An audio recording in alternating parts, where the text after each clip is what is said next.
So I recently just got formally, like appropriately, properly introduced to shea butter. I'm so my body has her own love language, and I, as the communicator of her love language and the translator, I have to respect, the things that she loves and the things that she just doesn't love at all, and typically a lot of oils and products and soaps and just skincare things she just doesn't like, because she prefers all things natural. And I've recently been using this shea butter, and I like it. I like the way it smells.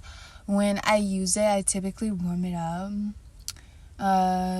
simply because my skin responds better when it's been heated up, when it's been warmed, and it can immediately just sort of soak in, especially after a bath. Oh my goodness, a friggin' piping hot bath, and immediately just slather some shea butter on your skin. It's so amazing. Yes, absolutely. It's just that I'm still in a process of discovering my scent. It's not something that I want to force, simply just because I feel like the years that I am putting into manifesting my perfect scent, it's gonna be so worth it, rather than just trying to be like everybody else and just pick up a perfume or just concoct something and make something. No, I wanna have a smell that smells like I've worked on it for 20 years. You know what I mean? That kind of scent. That type of scent can be a legacy alone, and that's the way I think about it. So right now, I'm a very natural woman. I love all things that are nature made. The way that I take care of my body is natural. I'm just, I prefer for my experience of reality to be organic. So I don't use a lot of the products that come from the stores. I don't use just whatever on my skin, because my skin is very sensitive, and I respect my body. I really do. And I feel like sometimes it can be easy to get insecure, because we do live in a world where, we do live in a society where certain self-care, I feel like attitudes towards self-care are deemed as supreme, and that you have to take care of your body in a certain way. You have to smell a certain way. You have to present yourself in a certain way, or else you won't be attractive. And I just feel like, man, to hell with that.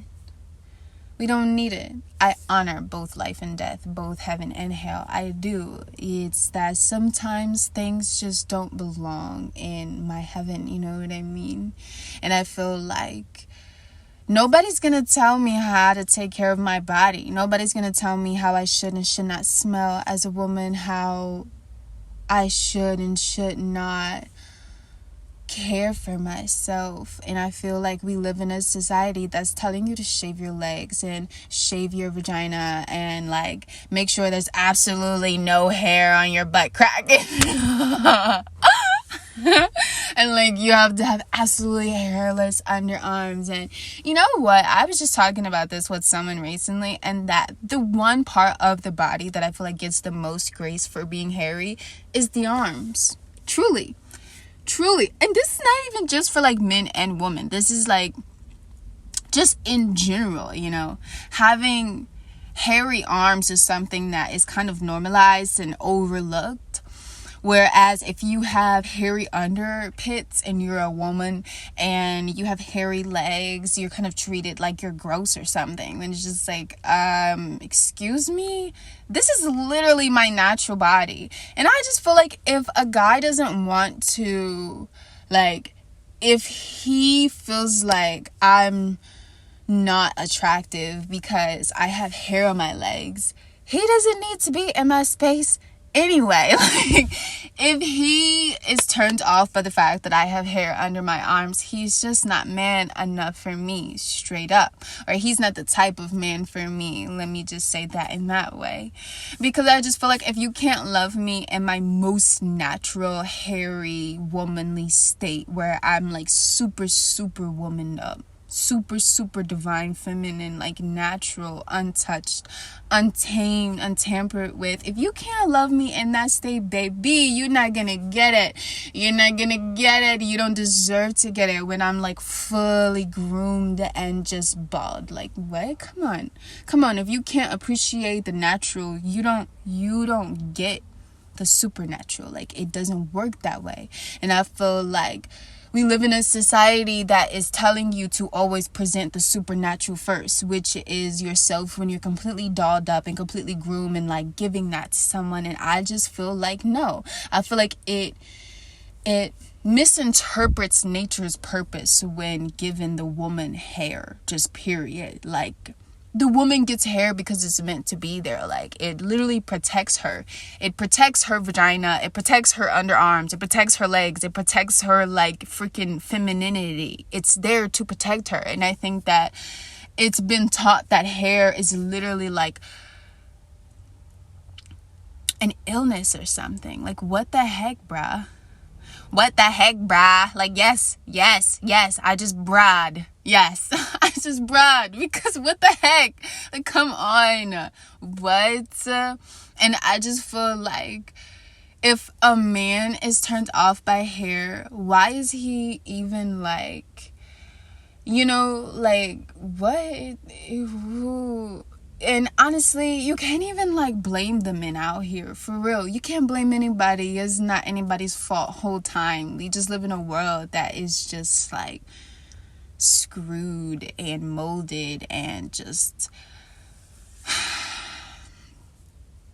forces certain standards that are just completely unrealistic. Like, I'm a brown-skinned melanin woman. Shaving my hair every single time there is some hair that appears is totally unrealistic, and it's unhealthy, and it's actually psychotic. Like, it's genuinely psychotic to shave yourself continuously, like, on purpose. It's actually self-torture. It's very much so self-destructive, and I think it should be diagnosed as suicidal. Because why are you doing that to your skin? You know what? It's if you enjoy that, good for you. I'm just gonna be the one that says every single time I shave my body ever at all, my literal skin screams at me and says, "Why do you hate me? Why do you hate me? Why are you shaving me? What's wrong with you?" And then after that, I just feel like crap, because now I'm like itchy, and it's just like the hair's growing back, and there's ingrowing hairs, and it's just like I'm still hairy at the end of the day. What the fuck? And like, that's the whole process, you know what I mean? And that's the part that society doesn't romanticize. Like, that's the part that they don't talk about, because all you see is the smooth legs and the bald vagina, and you can see everything, and it's just like, yeah, right. You get to bask in the greatness. Me, though, I had to work to get here. I had to suffer in order to get to this state. And I just feel like you don't even have to. Whole time, you don't have to do anything to your body that you don't want to do. And if you're with someone who doesn't want to love you because you don't want to treat your body in a certain way, get rid of them. Like, bye. You can actually eliminate them from your reality, because you don't need them around. People who are trying to tell you what to do or who to be and how to take care of yourself, they don't know you for real. You don't need them around to tell you what's beautiful and what's not. I feel like If a man does not appreciate the fact that a woman has hair that grows on her body, he does not appreciate her as a woman, just period. Like, because I feel like God does everything with intention and with the most high, divine, supreme purpose. And if hair comes out of a woman's body on purpose, it is because she is meant to be hairy, straight up. It is this society, it is these industries, it is this concept of beauty that y'all have that makes it seem like God putting hair on a woman is a flaw in his process of creation. And I think that is blasphemy. Blasphemy. Absolute blasphemy.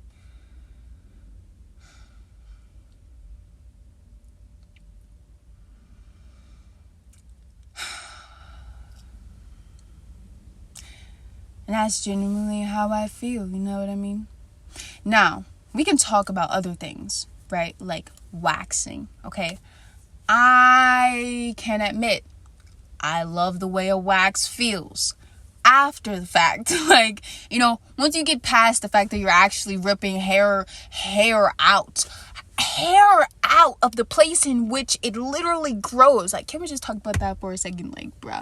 Anyways, I'm not gonna go there. Waxing, I feel like, is a little bit less self-destructive than shaving. Still actually like changing and altering your body's natural state. Not the most ideal, not the most natural. Still, I feel as though if you are being intimate with someone, right, and it's like you want them to be able to appreciate your naked body, and you want to be able to invite them into your space and to see you like completely unclothed, because ultimately the hair is a form of clothing that nature has gifted us. Let's talk about it. So removing that clothing, I feel like it should only be for two reasons. One is because you want to see your own body unclothed, right? It has to be self-driven. It has to be, and it can't be falsely self-driven, because that can easily break and collapse, and your whole world goes down because now you think that you are empowered in a way that you are not. And that can really be detrimental to your happiness overall and your ability to accept yourself and your nature. And the other reason is because you genuinely want to experience a deeper intimacy with your lover that still has to be self-driven, right? Like, it has to be something that you want to do. You want to unclothe yourself. You want to present your naked, raw, just hairless body to someone, right? That, I feel like, is an expression of self. That is an expression of love of self. And it has to be deserved. I personally feel like a woman's hairless body has to be deserved. Like, you have to have proven that you're worth seeing me with my clothes off, straight up. And I don't just mean my physical clothes, I mean my natural clothes. Come on. I just think that we live in a society that devalues the layers of a woman, and the fact that those layers are there to actually protect her self-worth and her value, and that the fact that women have hair in places that men also have hair, I think, like, dewomanizes her in the mind of the world. And that if she has hair in the same place that a man has hair at the same time that he has hair right there, then she isn't a woman anymore. You know, she's like nasty or something, and she doesn't clean herself. And it's just like, what? Like, how do you get there, bro? How did you get there? Yeah, I just brad again. I brad again because that's how I feel right now, man. And it can be so frustrating, and it can genuinely like bother me sometimes when, like, it's just, and maybe it's the surprise factor because we live in a world that has normalized like absolutely torturing yourself just to be hairless. And And there are other ways to do it, like less painfully. I know they have like laser hair removal and all these other methods and stuff that you can do to permanently get rid of the hair. Still, I feel like as long as it makes you happy, like if it's something that genuinely brings you happiness in your life, then so be it. Who am I to tell you what you can and cannot do? And in reality, I'm not telling anybody what they should and shouldn't do. I'm just stating the reality of it all, like the true nature of it, the facts, right? The stuff that isn't going to change, which is that a woman having hair on her body is natural. And let's talk about it. I just recently did this yoga, and I just want to say, like, note to self, maybe I talked about this before in a previous episode, and it's relevant because I'm going to bring it up. Because when I was doing yoga, I was wearing a dress.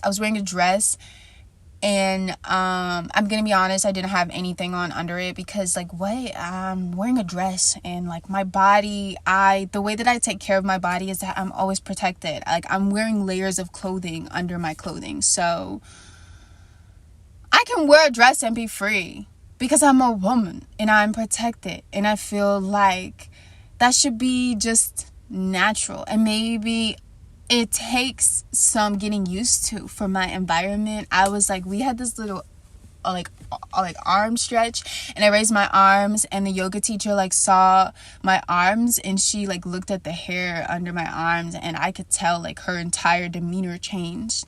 And at first I was kind of like, oh, like maybe I should like retract. And I'm like, wait a minute, no, like you guys aren't smelling me, I'm not bothering you, like I'm just existing. And I feel like that type of energy is the type of support and empowerment that I want to encourage in our world. That maybe it isn't just about hair. I think it's just about your natural state of being, just being who you are. And even if somebody looks at you while you're being just your natural self and they look confused, it's okay for them to be confused. It's okay for them to look judgmental, because as long as you feel like you are living in your nature and you are respecting and honoring who you are naturally, it doesn't matter what people think. And also, I am no longer going to partake in any yoga classes unless I have observed